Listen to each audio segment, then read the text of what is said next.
Good day mga kagala, ito po ang video ito ay nung December 30, yung first night namin sa resort doon sa Calatagan, Batangas.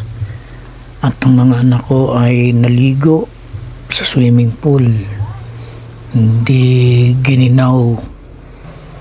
Ayan po ang kabuuan ng resort, makulay, no?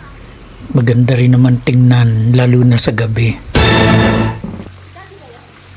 Ewan ko nga ba kung anong may panghalina yung swimming pool na yan, at talaga namang nagbabad sila dyan sa paliligo.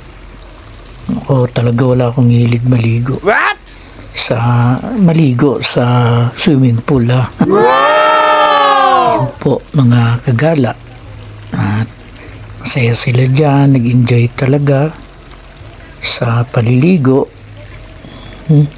Nilibot ko yung buong swimming pool.